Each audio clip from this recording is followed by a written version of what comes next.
What's up, listeners? It's Andrea. Today, we brainstorm a hot new soda called Diet Purpose. We come up with a bushel of better possible storylines for this episode, and we ask the question, why would anyone want a relationship with an android? Stick with us. Welcome to the TNG Podcast, the number one place in the Alpha Quadrant to geek out about all things Star Trek: The Next Generation. I'm your co-host, Shereese. Hey, I'm your co-host, Andrea. Shereese, today we're talking Season 4, Episode 25, In Theory. This episode was written by Joe Menosky and Ronald D. Moore and directed by Patrick Stewart, which I didn't know. That's the biggest bum bum bum this whole episode has. And there's a like a dead woman in a hallway. And that's still the biggest bum bum bum we have. Yeah. I was like, what? Oh yeah, that did happen. I think that kind of tells you, dear listener, everything you need to know about this episode. Yes. Here's the synopsis of In Theory. In his latest attempt to understand humanity, Data accepts the affections of Jenna DeSora and pursues a romantic relationship with her. In the meantime, a nebula the Enterprise is passing through is causing strange things to happen on the ship. All right, Shereese, what are your initial thoughts on this episode? So if you've been listening to our show for any amount of time, you know that Data is one of my favorite characters, is my favorite character on TNG. And my initial thoughts about this episode was, this one is going to be painful for everyone involved. Everyone in the show, everyone watching the show, everyone listening to our review of the show. As much as I love Data, this episode makes no effing sense. And I will say he's had some romantic encounters before. He hooked up with Tasha Yar when the drunk virus was raging through the ship. And that actually made sense. There was that planet he went to save the people from the Shellyak. And there was a scientist woman who kind of fell for him because she was like, ooh, I like technology. Oh my God, I totally forgot about that. I completely forgot about that. Yeah. And that made sense, right? Because she was like, I'm interested in you because of kind of who you are and how you're built. And Data's like, yeah, I don't really do that. And she's like, all right. And that made sense too. But this, where she's just like, Data, you're so wonderful and amazing and thoughtful. I was like, girl, what are you on right now? So yeah, those are my initial thoughts. What about you? My initial thoughts that I wrote in my notes were, yuck, I hate this one so much. And it's so that sad. was pretty much it. We're like at the end of season 4. This should be like the best episodes at this point. Yes. Okay. So once season 3 rolled around and season 3 was just so freaking sharp and on point. It was good. We sort of realized that, and the writers realized that Best of Both Worlds Part 1 was the season 3 finale. And then the wrap up of like Locutus of Borg was the season 4 episode 1 episode. So they were like, oh, we're going to do this cliffhanger. So this is the penultimate episode. This is the last non-story arc episode that we have for all of season 4. And it's so weak. It's so weak. I don't like it. I do have a bunch of trivia about it. So according to Ronald D. Moore, and Shereese, this might really interest you because I was like, what? This story was inspired by stories of fans confessing their love for the character of Spock during the original series. So he remarked, quote, so much of Leonard Nimoy's fan mail was from women who were falling in love with his remote, inaccessible character with the idea of like, I could touch his heart. I could get to Spock like no one else. I was fascinated by that aspect of fandom, end quote. So he thought it would be interesting to explore what would happen when the man completely lacked emotions, like Data, instead of just like who controlled them by Spock. But I was like, this to me feels very like prison fan girl, like weirdness. That's what Except it feels for like. the prisoners usually have lots of personality. This is very common with killers and serial killers. Yeah. And like those kinds of people tend to be extremely charismatic or just so off the beaten path with how they see the world that in and of itself becomes a fascination. Like, how do you see the world so differently? You're so different from any other man I've ever been with because none of them tried to kill me or whatever. But God, Spock, big question marks. Like, I don't understand. When you first said Spock, I was like, what about a man who's completely inaccessible is attractive at all? But then when you said, oh, but I can touch him, then I thought, oh, people are looking at him as some kind of moldable clay or blank slate that you can like a add pet to. project. Yeah. What I think we're all wanting is a holodeck. That's what I'm thinking. That's what I'm hearing. You want to create a man from scratch. You don't want to take a man who's completely not compatible whatsoever and try to change him. I think you just need to make your own at this point. If you're going for Spock, if you're going for Data, like, let's just create one, because this is not going to go anywhere nice for you. I don't get it. And I also don't get this whole episode. You're just like, why would I don't get it. I'm going to be an armchair psychologist for a minute or two throughout this episode, but I have some thoughts as to why people would want somebody who's emotionally inaccessible. But I will get to that, but kind of thinking about what you just said, I think that like there's a level of ego and narcissism involved where you're like, nobody understands this man, but I could understand him. I could get him in touch with his emotions. Like I could touch his heart, where it's like, What makes you think that you're special or different to, make a serial killer suddenly care about you or whatever, right? Like, or Spock or Data or anything. So I think there's a level of like ego to it. Just like, I think you have to have a certain level of like psychopathy to think that you could be president of the United States. Like what makes you, you know what I mean? It's like, why do you think you could do this like huge, like task that is like seemingly impossible? Anyway, the other little bit of trivia I wanted to share was that, Patrick Stewart, this was his first like directorial debut. In my readings, he reached out to Jonathan Frakes, who has at this point, I think, directed 2 or 3 episodes of TNG. So he and Frakes had like some lovely little meals together and kind of talked about like what, directing an episode of TNG was like. And Patrick Stewart did say, quote, "I was very lucky to get a simple little love story to direct. I was lucky to have Brent Spiner as my leading man. I had no big sets or Klingon great halls or shoot 'em ups. There were no epic scenes. I had to simply concentrate on the basics of camera, movement, and structure, and more than anything else, work with the actors in the scene," end quote. And I was like, that's actually kind of neat. Like, I think if you are a director and you're like, oh, we have this like epic battle scene, like, yeah, that's really cool. But when you're just starting out, it's like, can we just keep it to the basics? I totally agree. I've directed a few audio dramas at this point, and when I started, I was definitely overwhelmed by the amount of logistics. I was nervous that I wouldn't get enough actors. I was nervous about the sound not being amazing and the lines being dropped and all kinds of things. And it came across like a freaking dream. And so I kept going bigger and bigger. And the last project I did was like this 2.5 hour masterpiece that I will never repeat because that was way too much. That kind of felt like the epic shoot 'em ups, Klingon great halls. It felt like a lot. We just did a lot with that production, and I totally get it. It was a lot. It really was. It was. It came out amazing. Huge. It came out amazing. Yeah, it did. But yeah, it was a lot. And thinking of it from that standpoint, yes, I agree that it's nice to start simple and maybe work your way up to the bigger things. And then like me, maybe work your way back on down to some things that can be really epic without being stressful.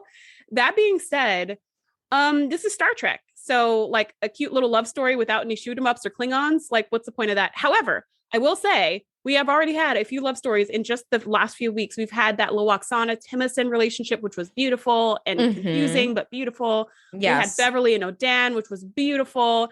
And then we have Data and Jenna, which is dumb. Like it's just, I don't know what happened, but I was like, are they trying to like have a counterbalance between these really wonderfully told love stories with something that's just like, not great? I feel like if I were a writer and I was looking at all my characters and Brent Spiner just does such a fabulous job as Data, I couldn't ever imagine anybody else filling that role. Yeah. I would be like, well, let's play with some inaccessible aspects of his personality. And one of them would be romantic, I guess. So from a writer's perspective, it's like, how could we kind of make this work? And of course, because it is an episodic TV show, you have to make it work temporarily and then it falls apart. Yeah.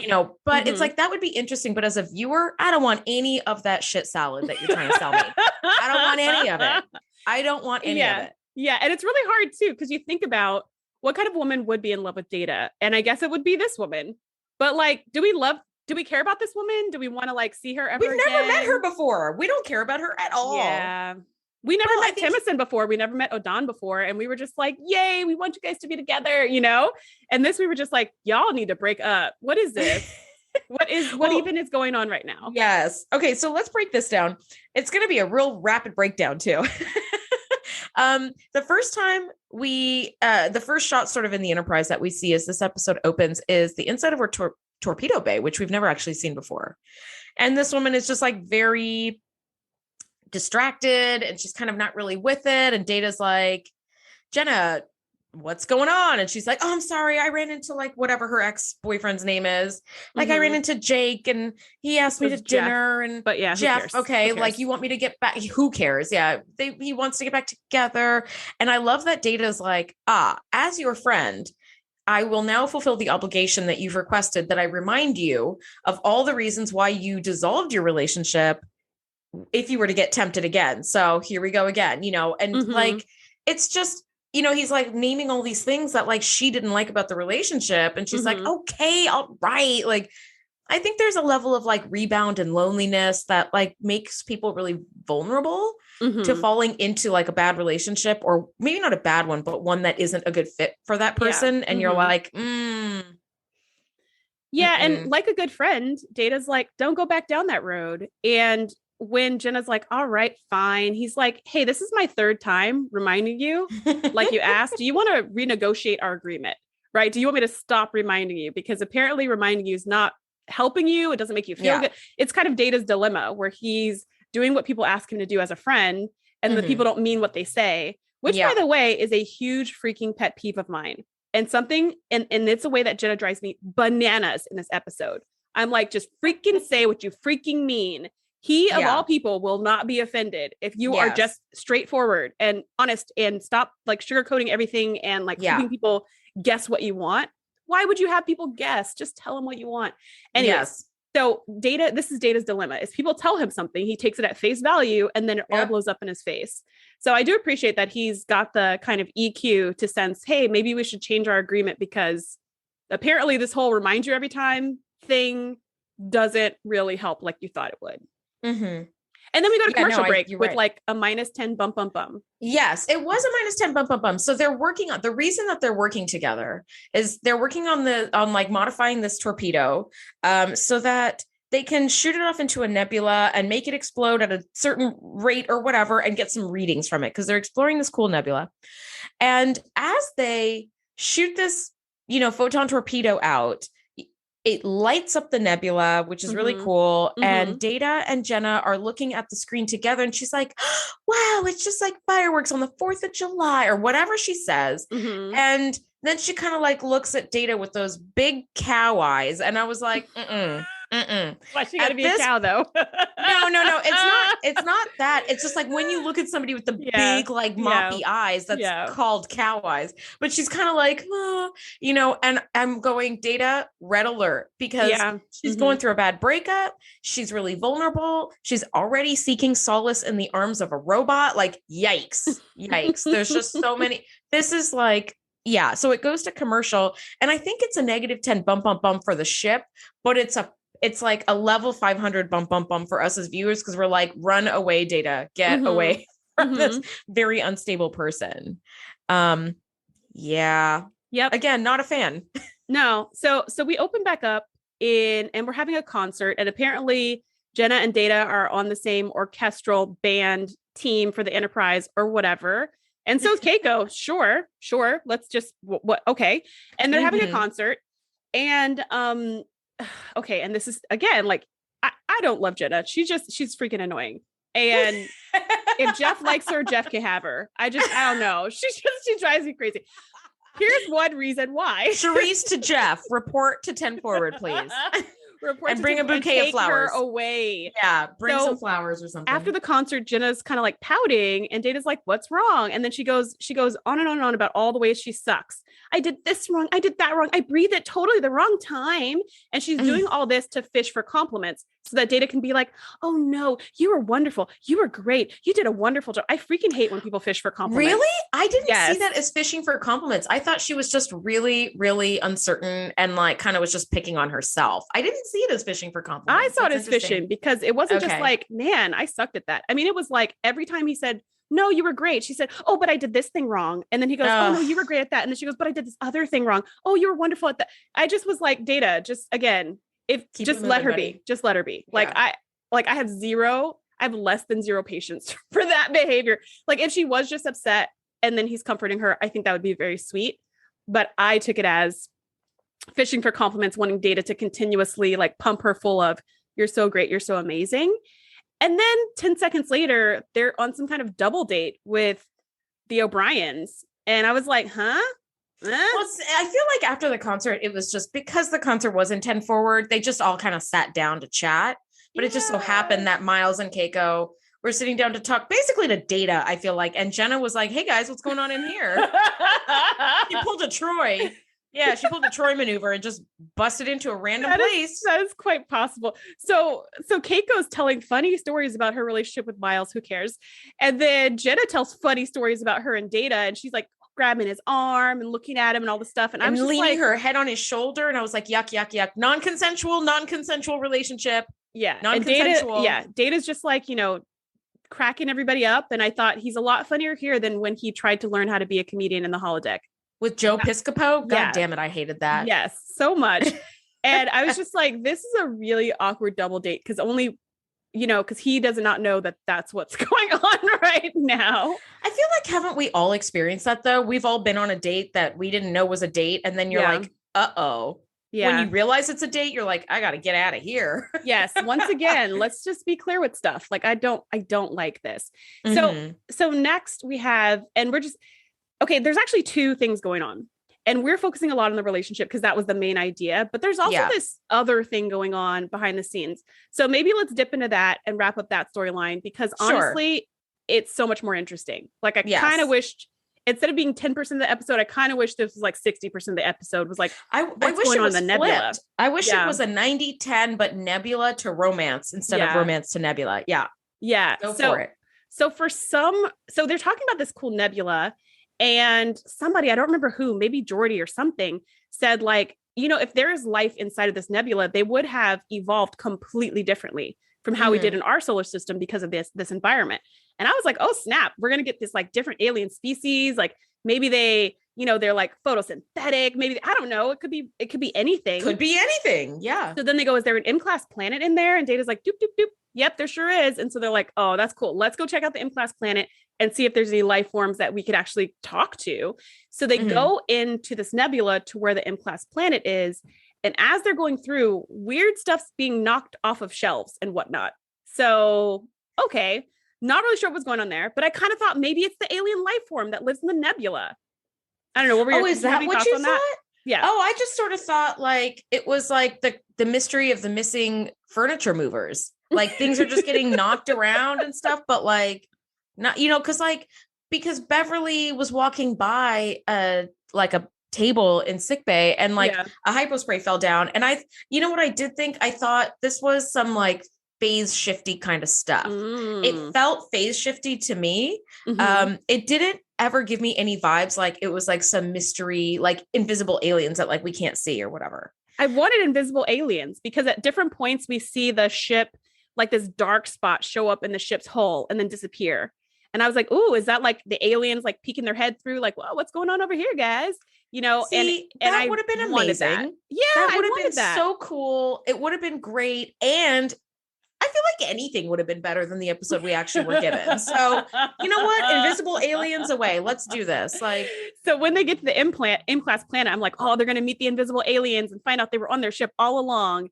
And they get there and the planet's gone. It's just gone. And I was like, ruh-roh. What happened here? Anywhere. Yep. Yeah. And then like, as they're looking, the planet reappears. And I was like, okay. And then we find out that there've been these little pockets of dark matter that they've been passing through as they've been making their way through the nebula. And that's what's been messing with their ship and their systems and knocking things off of shelves and hiding the planet somehow. Okay. And there's no life here. And I was kind of like, oh, that's a bug. I'm like, it was kind of disappointing actually to find that that's what it was. Completely like abiotic factors, like no living factors are causing this. It's just simply like dark matter that is just kind of changing the phase of the matter that it's contacting. Yeah. Right. So like we have different phases. We have solid, liquid, and gas and plasma as a phase, right? In our natural world. So you can do phase changes with something as simple as water. Like you freeze it, it becomes solid. It's a phase change. You melt it, it becomes liquid again. It's a phase change. So it's pretty simple. So this dark matter is an interesting idea. And I wish they would have expanded on that, because dark matter is really, really fascinating stuff. Like that could have been really cool. But I mean, what we got was like just this phase change that's just sort of causing like this distortions in like the hull of the ship. And a poor woman gets swallowed up halfway, and like they hear a scream, and when they go run and find her, she's dead, but like from her belly button up is sticking up out of the floor, and she's just sort of looking like she's frozen, and from, you know, her belly button down is gone, and she's in the floor. And I was like, oh wow. So here's this poor woman who was just walking along. She was lucky enough last week to avoid getting hit by a phaser during that really, really unsafe phaser rifle like drill. You know, she was an engineer. She happened to be walking by. She missed it by a millimeter. Cool. Now she got swallowed up just as it's like a sinkhole just opening up underneath her. It's awful. And probably the most interesting and compelling scene of the entire episode was that moment right there where you're like, you hear a scream. And I was like, I wonder what happened to her. Like maybe she got knocked over by the dark matter bubble, and you turn around and she's like half of her is sunken and she's dead. I was like, oh my gosh, that's so much more dramatic than I thought it was going to be. That was like, got really intense really fast. And now they're like, all right, this is serious. People are dying. We got to get out of here. They figure out that they're dark matter bubbles. And then they think, and then Riker says, I'm so glad it never touched the warp core or any like things that could explode. Yeah. I'm like, we're so lucky that always happens when some weird stuff is bouncing around the ship. It never touches the warp core or anything that could blow you all up. So then they have this idea that we've got to navigate our way carefully back out of the nebula, because not only are there these pockets of dark matter floating around out there, the dark matter itself is moving. It's not stationary. It's kind of moving around. They're bubbles. They're bubbles. So they say, well, a shuttle can calculate faster and see the bubbles and whatever. So they're like, okay, we'll have a little shuttle going in front of the Enterprise. We'll tether together the technology and it'll kind of guide us out. And then Picard goes, I'm going to fly that shuttle. Yeah, that doesn't make any sense. He pulls that captain shit like, I have to do this, number one. This is my ship. Yeah, dude, it is your ship, which is why you need to be in command and be having somebody else who's probably a little bit more expendable. Not that, you know, one life is worth any less, but come on, you're the captain. Let's put somebody else onto this. You know, Riker could have done this. Data would have been the best person to do this, because he has like the lightning fast, reflexes, ability and calculation, all of that. That was really dumb. It was just so like purpose free. It really was. It was purpose light. It was like diet purpose. I want to drink a can of diet purpose. Okay. That's exactly what this was. This was completely purpose free. Going on here, or like writing going on here, where he's like, I have to do this. And Riker's like, all right, sir. You're like, this makes no sense. So then Picard gets out in the little shuttle. They're going through the landmines of dark matter bubbles. And one of them hits a nacelle on the shuttle, which, hello, this was inevitable. And I also thought the shuttle's like yay big. The ship is so big. So if the shuttle's navigating through these bubbles that are coming like within inches of its hull, the Enterprise is for sure going to run into that bad boy. Like it's huge. I don't understand this plan. This plan and it's like 10 feet behind the shuttle. So what time do you have to like respond? But also think about the size of the shuttle. If it's going around one bubble, couldn't there be like thousands of other bubbles the shuttle can't even see because it's so small? Yes. And you know what? I'm really glad you brought that up, because they did say, because of sensor technology ? We can't tell when when there's a bubble there until we're like basically right up against it. Yes. So like if you're a little shuttlecraft and you're feeling one bubble, there could be thousands of, and the Enterprise is like 10,000 times the size of that fucking shuttlecraft. So it's like, so come on, guys. All in all, this whole thing makes no sense. This thing was like a Swiss cheese plot. It just had holes all over the place. Yeah, but less delicious. Let me tell you. I like Swiss cheese. So that's the best thing we get out of this whole episode. The best thing. So then it hits it. One of the bubbles hits a nacelle. The shuttle starts careening out of control.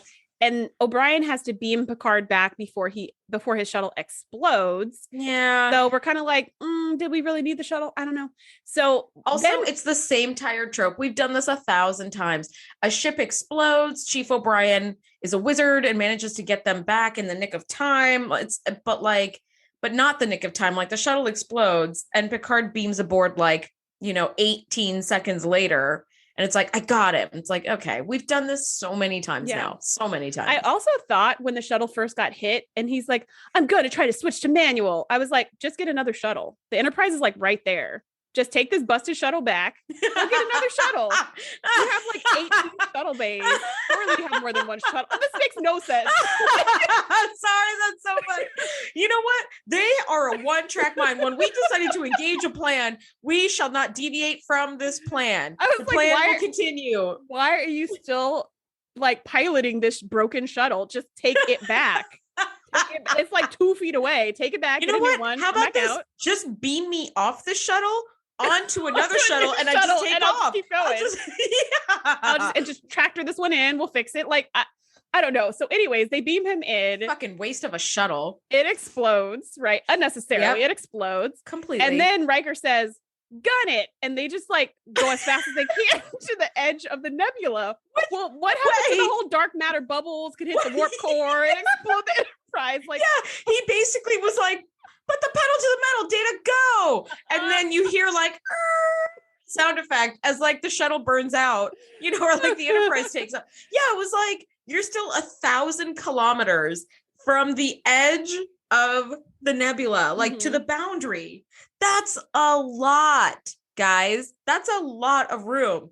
And Picard's been out there bouncing around in a broken shuttle for 14 seconds and has already narrowly avoided 62 bubbles. So you're telling me in 1,000 kilometers driving a school bus, you're not going to...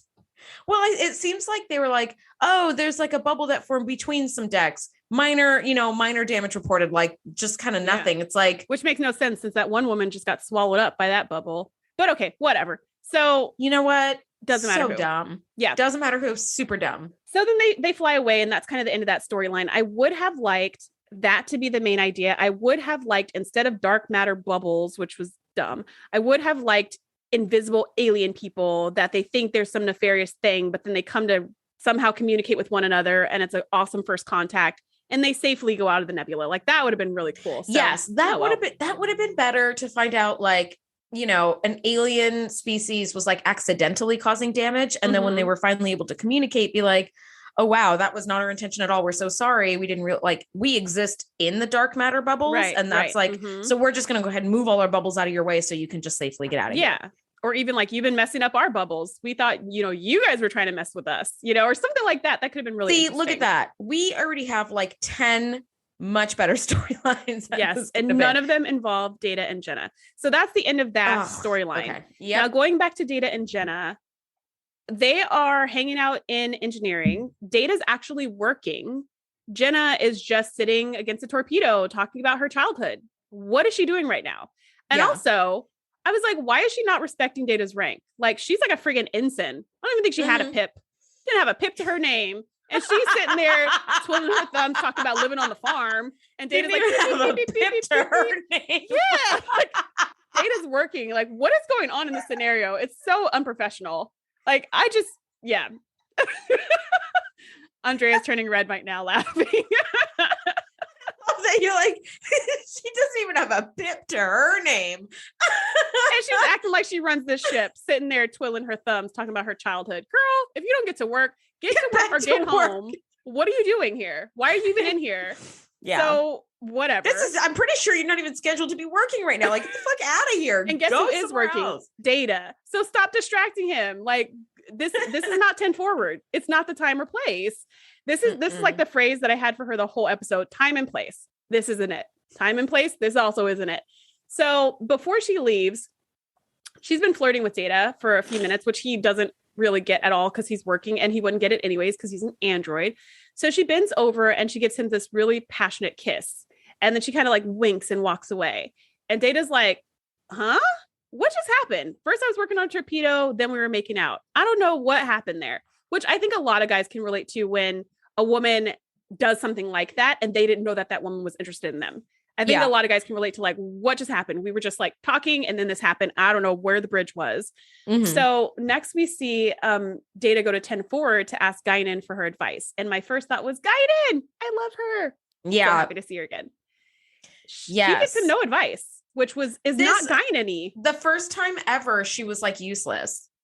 And you're right. He does go to like, he tries to consult way too many people on what to do. And everybody was kind of like, yeah, maybe I'm not the right person to like talk to you about this. Jordy was like, I don't freaking know anything about women. I think Jordy had the best advice. Jordy's advice was ask somebody else for advice. Yeah. When he went to Jordy, I was like, I know Jordy's his best friend, but I wrote in my notes, this is literally the worst person on the ship to ask about dating advice, like the worst person. And I also wrote, you should probably ask Wesley before you ask Jordy. Just give him a call at Starfleet Academy, see what his thoughts are.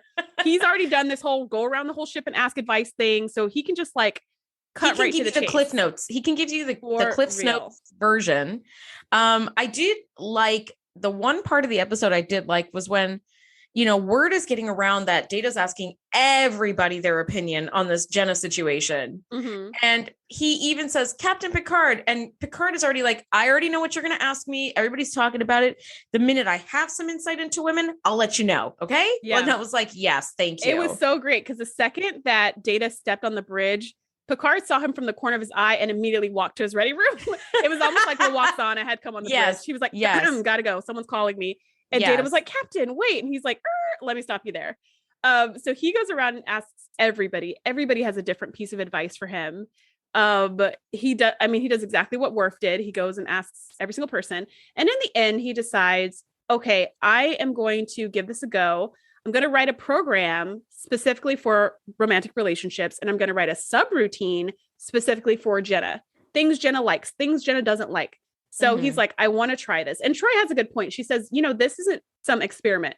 You're dealing with someone's heart. So you really have to be thoughtful and careful. And Data was like, oh, okay, so I shouldn't do it. And she's like, well, I didn't say that. I just said, don't make this a game. This isn't Take it seriously. Yes. This is not one of your like experiments. And I was like, yes, that's exactly the right idea.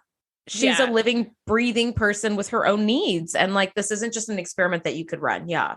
Absolutely. So he takes it seriously. He writes an entire program. Like he goes for it, and he goes to Jenna's quarters and brings her flowers, and they kind of have their first real date. I'm not sure where the line starts here, but that's kind of what they do. And Jenna's like, oh, this is going to be wonderful. This is going to be great.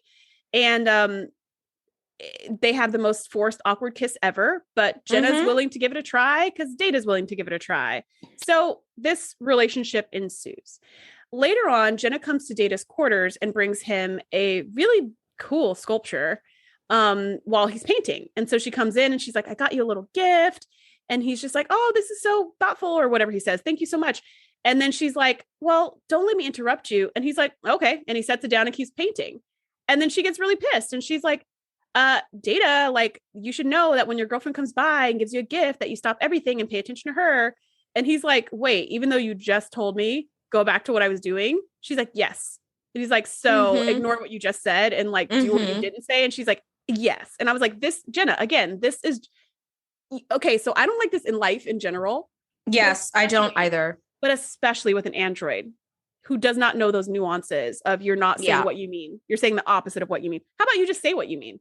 And he will be okay with that. You know what? That's exactly, this is why you and I are friends too, because you and I can be very blunt about things and we just say what we mean, you know? And like, I don't like when people play games where they do the, like, you know, it's mostly, you know, in storytelling, it's usually like the woman who behaves like this, but I think men behave like this just as much, where they are pissed about something. They don't want to say what they're pissed about because either they don't have the tools or the words, or they don't really know how, or they don't feel like getting into it. I don't care what the reasons are, but they behave like they're not upset. So when you do say like, hey, you really seem like you're not yourself, or you're really angry, it's like, I'm fine. You know, you start getting that like snappy, I'm fine thing, which of course in my mind, I'm like, okay, yeah, you totally sound fine. All right. Like you got me, you know, it's like that blows my mind when people do that. And I will say in my like earlier dating life, like I remember doing that and then being like really upset if like my boyfriend at the time didn't immediately be like, no, but really what's wrong? Like, And of course, now that I'm much older and I haven't done that for like 20 years, I'm like, oh my God, that is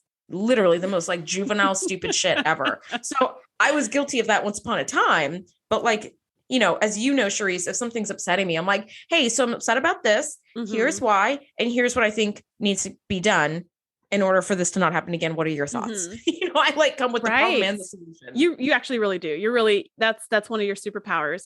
But even in this situation, just to say, like, she explained it to him patiently after she got pissed, but even to just not play those stupid games in the first place and just bring him the sculpture. And then when he's like, okay, cool, for her to be like, all right, so I spent a lot of effort in getting that for you, and I would love to see you display it in a place of honor in your room. Where would that be? And then they find it together.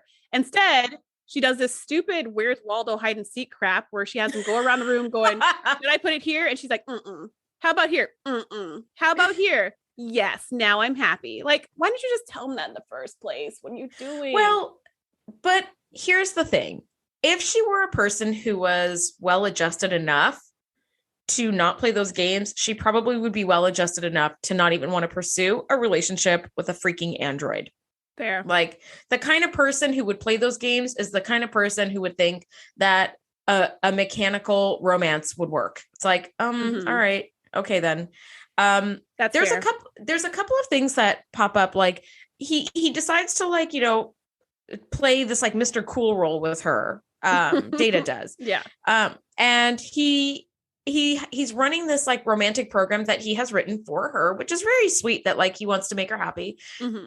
Now in this subroutine, apparently suddenly Data can now use contractions, because in this one scene, he uses 3 or 4 contractions, which anybody who is a big like Trek fan will know that Data is programmed to not use contractions. And that's how us as viewers can tell which one is Data and which one is Lore, because Lore can. So Data comes in and he says, honey, I'm home, and I'm is a contraction. Or if he says, would you like a drink? And she's like, oh, I want a such and such. And he goes, I'll join you. I'll is a contraction. And when they have this kind of like, when he does the like angry response, like, you're not my mother, your is also a contraction. And I was like, oh, okay, this is really interesting. Yeah, I totally missed completely that those were contractions that he's never been able to use before. So apparently he could program himself to just use them. Because when he had his daughter, when he had Lol, he told her, I can't use contractions. Well, actually, he said, I cannot use contractions. Okay, I had to do that. I had to. Good times. Good times.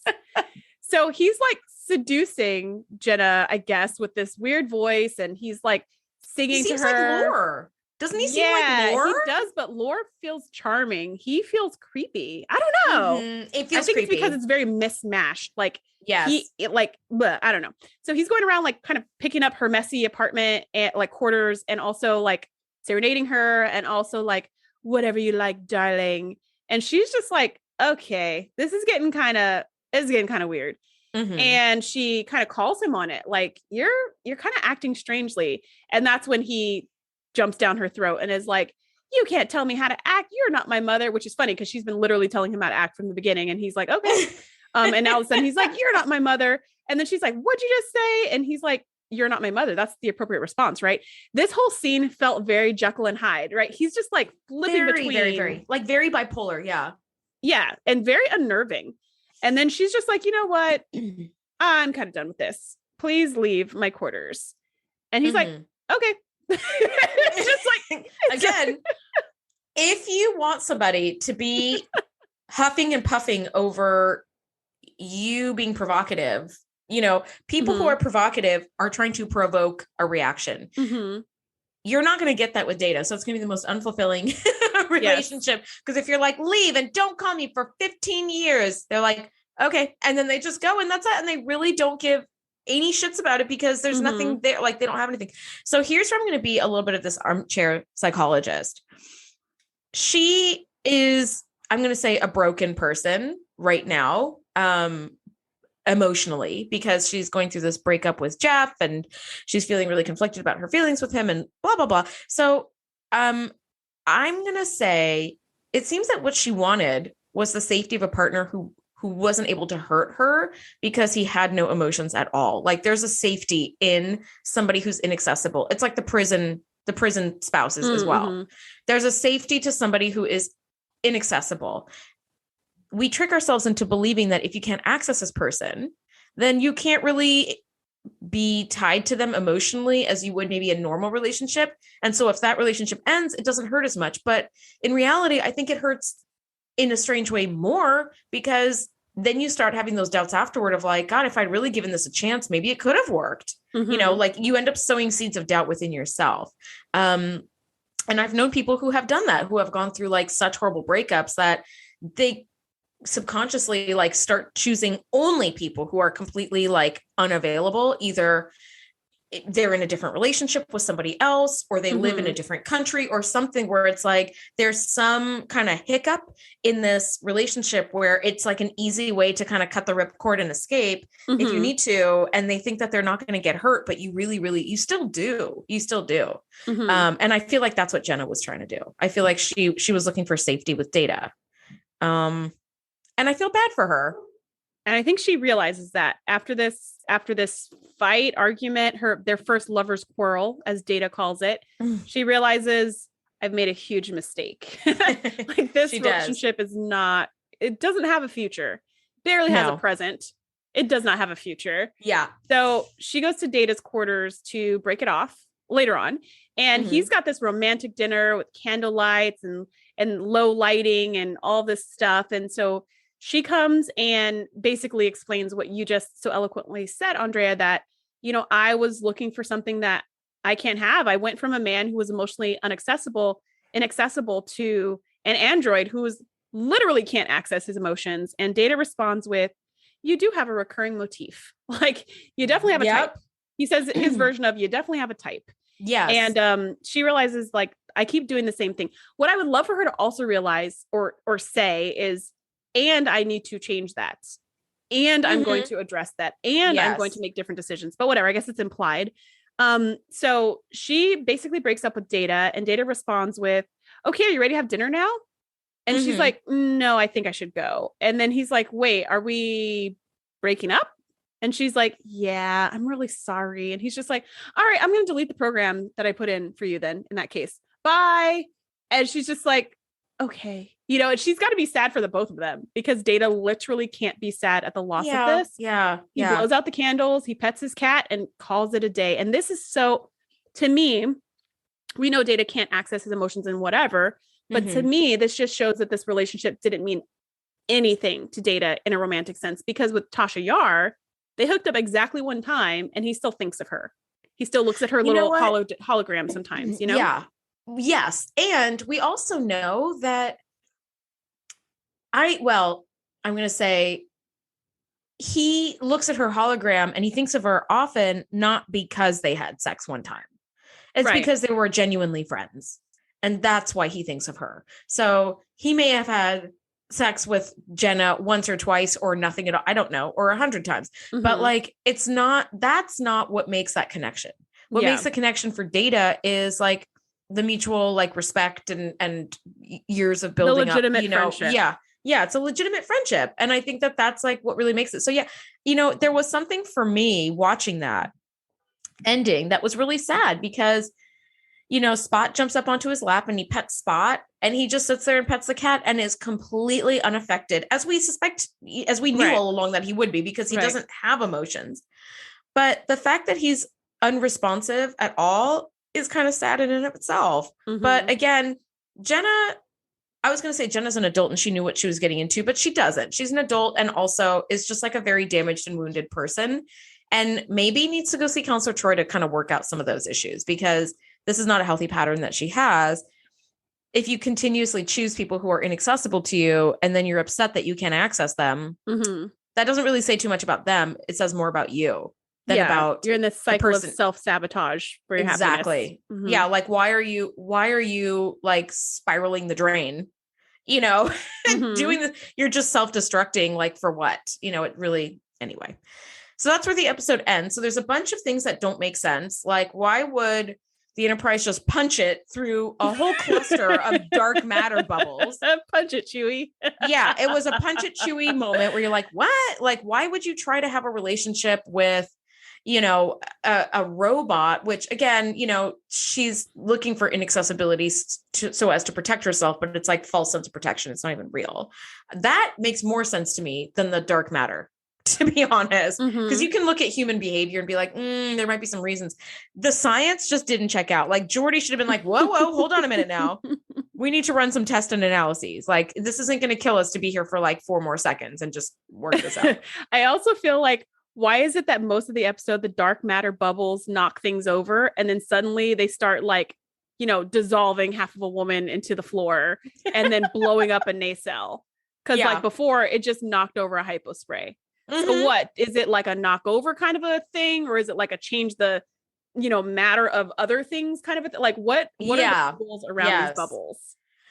How dangerous are they? Because at first they seem pretty freaking harmless. Yeah, these bubbles made me think of a couple of different episodes. One is, I think it's called like Time's Loop or something, where the Romulans and the Enterprise are working together and they're frozen in time. So it looks like the Romulans are shooting the Enterprise. Yeah.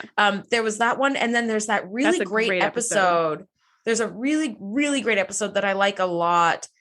And I'm 99% certain we haven't covered it. It's the one where Riker's old captain comes aboard and they're looking for the Pegasus. Yeah. And it's like in the rocks because they were using a phase shifter to get like in it. It's like a cloaking device. That's immediately what I thought of. I was like, ooh, that's really, really cool. Yeah. See, those were cool. This just weird. Not cool at all. Yeah. Just my final thoughts on this episode was not sure where the writers were going on this one. That's my final thought. What about you? I'm just glad it's over. And I'm going to never watch it again. It's so fucking dumb. But the nice thing is we're at the penultimate episode of season 4. So next week is the final episode, season 4, episode 26, Redemption Part 1. Can't wait to break that down with you guys. And thank you so much for nerding out with us. Bye. Thanks for geeking out with us. Be sure to join the crew at thetngpodcast.com to be the first to know when we do our live shows or host events exclusively for our members. We'll see you next time.